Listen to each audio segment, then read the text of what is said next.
नमस्कार। यस खत्री ब्लग्स च्यानलमा स्वागत छ। आज हामीले हजुरहरूलाई काठमाडौँ दरबार स्क्वायर भ्रमण गराउँदैछौँ। आउनुहोस् सुरु गरौँ है।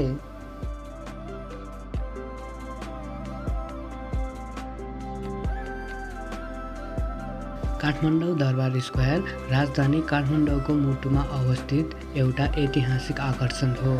काठमाडौँ दरबार स्क्वायर हनुमान ढोका र बसन्तपुर दरबारको रूपमा पनि लोकप्रिय छ। नेपालमा राजतन्त्रको समयमा राजाहरू थिए र काठमाडौँ दरबार स्क्वायरमा ताज लगाइयो र वैधानिक गरियो।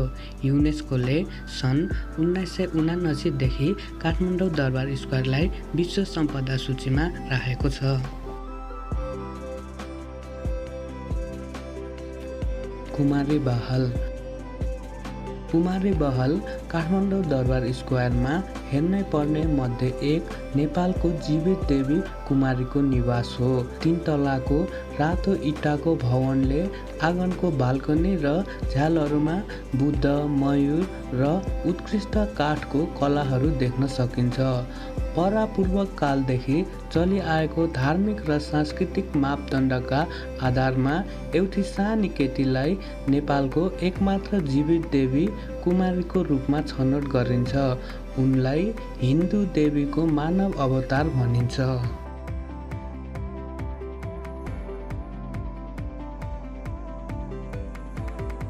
सन् 2015 को भूकम्पबाट पूर्ण रूपमा ध्वस्त भएको काष्ठमण्डप अहिले पुनर्निर्मित भएको छ।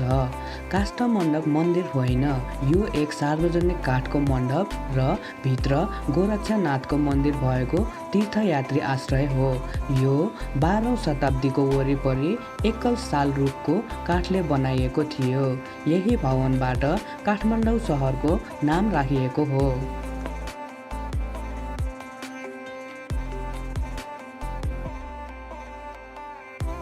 इन्द्रजात्रा, जसलाई एनापुन्नी पनि भनिन्छ, काठमाडौँको सबैभन्दा ठुलो र महत्त्वपूर्ण चाड हो।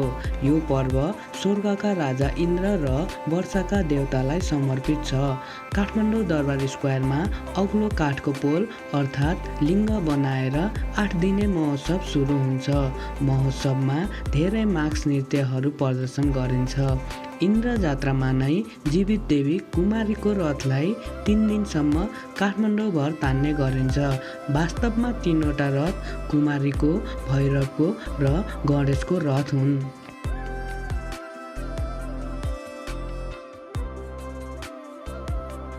शिव पार्वती मन्दिर शिव र उनकी पत्नी पार्वतीलाई समर्पित एक आश्चर्यजनक मन्दिर हो।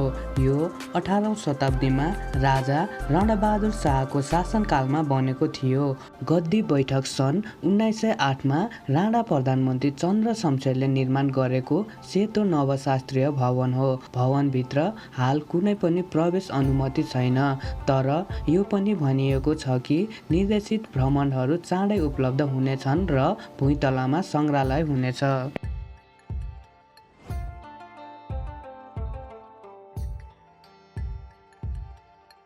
श्वेता भैरव भगवान शिवको भयानक रूपको प्रतिनिधित्व गर्दछ। यो राजा रणबहादुर शाहको पालामा 1795 मा दरबार स्क्वायर भित्र स्थापित भएको थियो।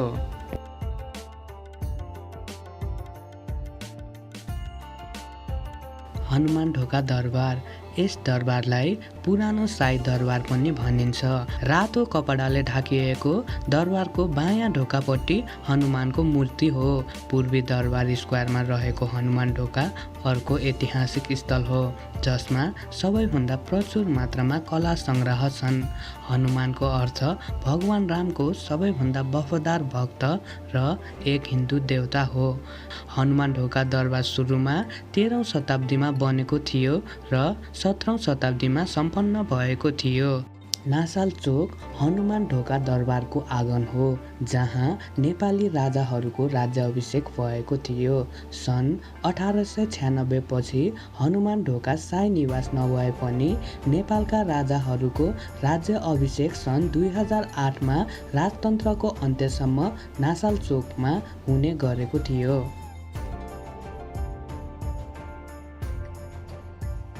यस भव्य दरबारमा विभिन्न प्रयोजनका लागि करिब 10 वटा चोकहरू छन्। हनुमान ढोकाको पर्खालमा 17औं शताब्दीको ढुङ्गाले 15 विभिन्न भाषामा लेखिएको शिलालेख छन्, जसको निर्णय अहिलेसम्म हुन सकेको छैन र असम्भव काम भएको विश्वास गरिन्छ।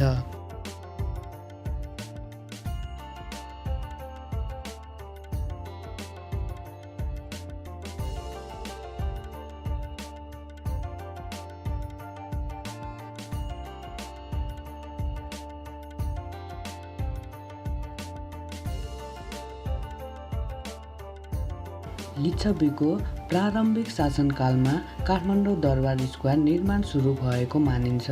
10औं शताब्दीमा लिच्छवी राजा गुडक कामदेवको नामबाट दरबारको नाम गुडपो र गुपो राखिएको हो। दरबारको नाम मूर्तिकलाहरूमा पनि फेला पार्न सकिन्छ। पछि मल्ल राजा रत्नमल्लको शासनकालमा दरबार राजपरिवारको घर बन्यो। झरना, मूर्ति, मन्दिर जस्ता धेरै निर्माणहरू सम्म भए। सन् 1769 मा राजा पृथ्वीनारायण शाहले काठमाडौँ उपत्यकालाई जितेर राजदरबारमा बस्न थाले। दरबार स्क्वायरले राजाहरूको राज्याभिषेक जस्ता महत्त्वपूर्ण शाही समारोहहरू आयोजना गर्दछ। शाह र मल्ल वंशको शासनकालमा दरबार स्क्वायरमा ठुलो परिवर्तन भएको थियो। यसका आँगन, मन्दिर, चोक लगायत दरबारको विस्तार र धेरै निर्माण गरियो।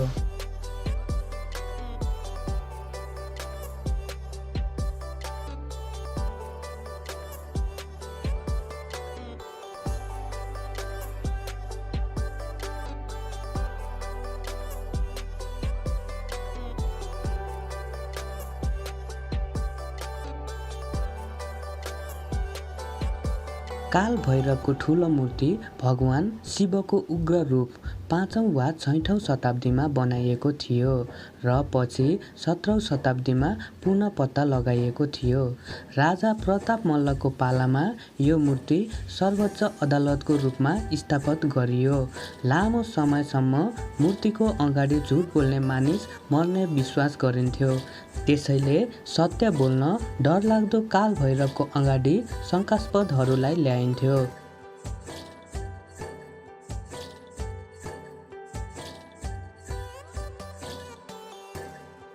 चासिन्देगा कृष्ण मन्दिर भनेर पनि चिनिन्छ। चासिन्देगा भगवान कृष्ण र उनका दुई श्रीमती रुक्मणी र सत्यभामालाई समर्पित अष्टभुज मन्दिर हो। राजा प्रताप मल्लले निर्माण गरेका थिए। रणबहादुर शाहको पालामा तलेजु देवीको पूजा गर्दा 2वटा ठुला ढोल र एउटा ठुलो काँसको घन्टी प्रयोग गरिन्थ्यो। यी ड्रमहरू अलार्मको रूपमा र महत्त्वपूर्ण घोषणाहरू गर्न पनि प्रयोग गरिन्थ्यो।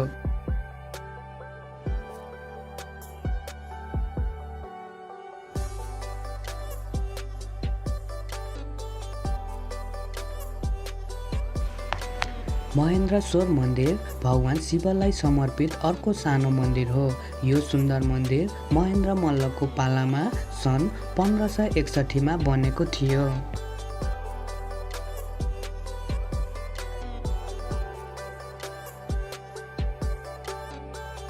सन् 1549 मा निर्मित तलेजु मन्दिर करिब 35 मिटरको उचाइ भएको 3 तले सुनले ढाकिएको मन्दिर हो। उत्तरी दरबार स्क्वायरको सबैभन्दा भव्य वास्तुकला मध्ये एक र 12 तले वर्ग आधारमा निर्माण गरिएको छ। तलेजु मन्दिरको चारैतिर प्रवेशद्वारहरू छन् र तलेजु देवी दक्षिणतर्फ फर्केर अगाडिको ढोकाको मध्यभागमा विराजमान छिन्।